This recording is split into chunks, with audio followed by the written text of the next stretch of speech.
Okay, we're back on. We're back on.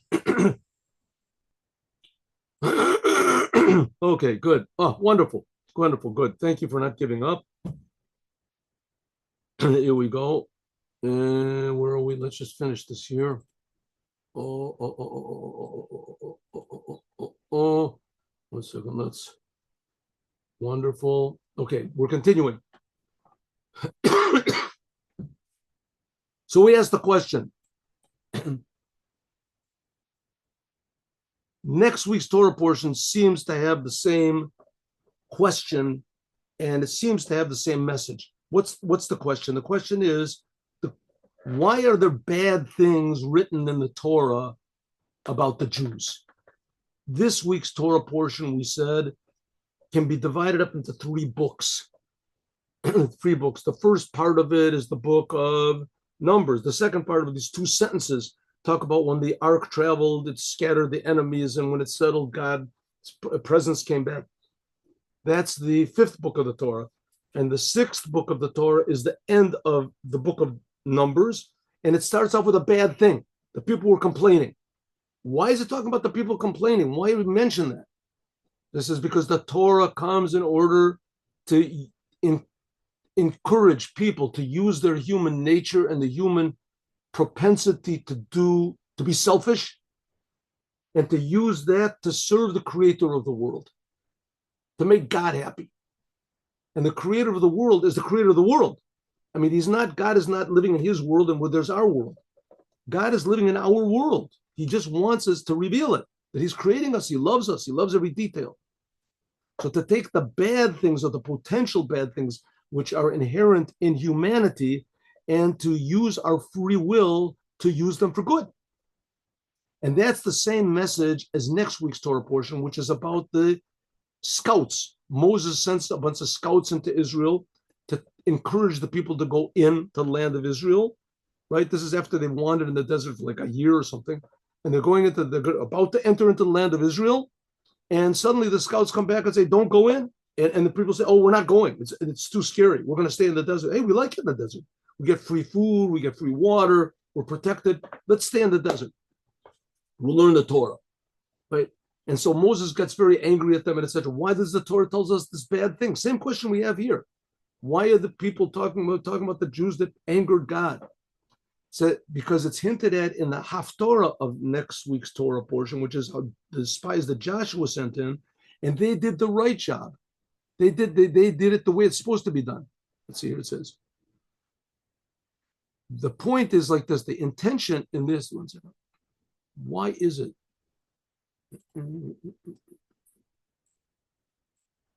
The reason that the Torah even tells us about the scouts that Moses sent in is in order to reveal the high quality that there is, also the potential that was in this bad deed that they did, and the potential that was really inherent in the bad deed, but they didn't realize this potential. Like it's revealed in the Haftorah, that by means of sending spies, the scouts of Joshua, was revealed the good potential which was in the scouts that Moses sent, and that they just didn't realize this potential. They didn't reveal it. We can say that this is learned from Moses. And it says that that Yeshua learned this from Moshe. It says Yeshua never moved from the tent of Moshe. Joshua was like the face of the moon, that it just reflects the face of the sun. The face of the sun was Moses. Moses was like the source, and Joshua reflected everything that Moses reflected. This was brought up, but Yeshua, he accomplished everything in its completion what Moses began. This was what was in Moses' mind when he sent his scouts, was to conquer the land of Israel. This is stressed that Yeshua Hayam Mimragle Moshe, that Joshua, it says Joshua, he was one of the spies that Moses sent in originally, one of the 12 spies. Moses sent in 12 spies, 12 scouts, and 10 of them messed up. 10 of them came back and said no. And Joshua and Caleb, they came back and gave a good report. It says Joshua had the power to do it because Moses gave him a blessing. Kalev had the power to do it because he went to the graves of Abraham, Isaac, and Jacob and prayed to them for power. And they enabled him to resist the advice of the other 10. So Joshua was one of the ones that did the mission that Moses sent properly. Ad Shomer Tova Oretz Moed Moed. Joshua came back and said the land of Israel is very, very good. Very, very good. And even more than this, also the intention of the scouts was good. When Moses sent these 12 scouts out, in the beginning, their intention was good. It says, when Moses sent them, they were okay. He didn't make a mistake sending them. He sent the best of the best. Kamavur, like it's explained. 1 minute. What happened? Kamavur, like it's explained in various books. Shemitzad Gadol Malas. Because these scouts that Moses sent out, they were such excellent, holy people. They Gadol Malasam. It says that they don't have a place in the world to come because they're higher than the world to come. The scouts that Moses sent, they messed the whole thing up. And in this, it says, we can see also the idea of a flame going up on its own. A flame going up on its own. What is this? There's these lines going. What is this lines? 1 second. This is just in the okay. That's a flame that goes up on its own. That by means of Joshua, at first glance, we could say Lamad Moshe, that Moses, he learned from Moses that you should send scouts. That Moshe was Ladatcha. Moshe sent the scouts because God said, if you want to do it, I'm not telling you to do it. In other words, you have to do it on your own. God was encouraging Moshe. Up to now, I've been telling you what to do. You want to send the scouts in? It's your call. From now on, you can call the shots.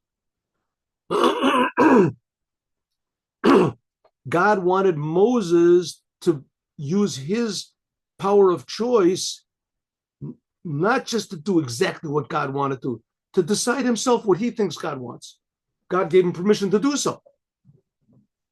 Until afterwards, that's what it means that the flame went up on its own. Shalach Meraglim. So therefore, Joshua, he sent scouts, and these scouts got the point, what God wanted, that they should do the emissary. We'll talk about this a lot tomorrow. What exactly is an emissary? The shluchim, the Rebbe talked about this a lot. And afterwards, Joshua would bring the Jewish people into the land of Israel. With all of this quality, God wants the Jews to be in the land of Israel, and that the Jews should decide on their own to do what God wants. Not that they should be forced to do it. Good, we see that the Jews let God down a lot, but God didn't say, okay, if so, I'm going to take away their free will. God doesn't want that. He wants the Jews to be able to do sins. He wants the Jews to be able to rebel against him. That's what God wants. He doesn't. That's what, interestingly, in the 5 books of Moses, the 7 books of Moses, it doesn't mention hell. It doesn't mention hell at all. Even Maimonides doesn't mention hell. Very interesting. He doesn't mention that. He says the only punishment is that you don't go to heaven. You miss out on the pleasures of heaven. But it doesn't, because God doesn't want people to be motivated by God. God's going to punish you. God's going to get you. People have to find within themselves self-motivating to find that the truth of existence, the truth of life, right, is God is not a separate thing from me. Not a separate. God is creating me, but he's creating me to feel separate so that I will resist this feeling. I'll connect myself to something more. But on my own will, free will. This is, if so, that it says that Joshua was like the face of the moon, that the moon receives from the sun. But afterwards, the moon has light of its own. The moon, afterwards, it says, has its own light. That's the advantage of the light of the moon. The moon has, so to speak, its own light. The moon gets bigger, the moon gets smaller. So the moon is not just a reflection of the sun. There's moonlight. Moonlight as as an expression of its own. And this we can connect to Parshas Balotcha, but I'm telling you, I don't think we're going to be able to do this today. We're going to have to do it tomorrow, Yom Rishon. Huh? Yom Rishon. This is also the whole idea of the 7 books of the Torah. The 5 books, first books of the Torah, that there's is hinting at what? The names, Breshit, Shmot, Vayik. Oh, no. I'm sorry. I skipped backwards. What happened? 1 minute. Yes. That's all good. Yud Gimel. I would have never finished it that way. We can attach this also that this week on Parshat Balotcha, we read Shalach, we get an aliyah to the whole idea of the 15th day of Sivan. What's the 15th day of Sivan? And this we're going to have to talk about next week. What's the 15th day of Sivan? The 15th day of Sivan was the day that the previous Lubavitcher Rebbe was arrested. And this is an amazing story. The Lubavitcher Rebbe was arrested, and that was really 2 days ago. We'll have to talk about it next week. He was arrested in 1927 for resisting the communist government. Now, usually people that resisted the communist government were, if they openly resisted, they were killed on the same day they were arrested. And the previous Lubavitcher Rebbe was supposed to have been killed. Stalin killed. There's all sorts of different, estimations of how many people Stalin killed. I saw one estimation that he killed 50 million people. He killed a lot of through famine and through this, and then they don't know to this very day how many people he killed. How many people did he kill? Bare minimum, he killed 20 million people. Right? So I guess he wasn't such a bad guy. He didn't kill 50 million people, only killed 20 million. And he killed people like nothing. And the previous Rebbe was arrested, and they told him that he should sign some papers and they would let him go. And he refused. Just sign some papers saying that you're wrong and we're right. He refused. And if he would have, God forbid, been killed, that pretty much would have been the end of the Chabad movement. I mean, God would have done a miracle somehow or other, But our Rebbe had not yet got married to the previous Rebbe's daughter. He didn't get married. So he wasn't really in the family yet. So he wasn't. Okay, something would have happened, who knows? But like if Abraham would have killed Yitzchak, so that pretty much would have been the end of Judaism. Okay, Abraham, God could have made another Abraham, but that would, the Rebbe was willing to put the whole entire Chabad movement on the line for the sake of truth. And this began on the 15th day of Sivan in 1927, and the Rebbe got out like a little bit less than a month later. He was sentenced to die on that day, but there was a mix-up on that night, and he wasn't killed on that night, and they couldn't arrange it that he would be killed in the ensuing days until finally he was sent to exile, and he got out of exile just in a few days. The whole thing was this totally a miracle, and the Rebbe did not give in one iota, didn't show any signs of fear or intimidation or whatsoever by the communists. The communists were like, for them to kill a person was less than killing an ant. And ants, it's a little bit hard to find an ant. To find people is no problem. Just go on a person's door, knock on his door, take him out and kill him. It says the 15th day of Sivan, and this we're going to talk about next week. Okay. Let's do this. Stop the share. Stop this. Record.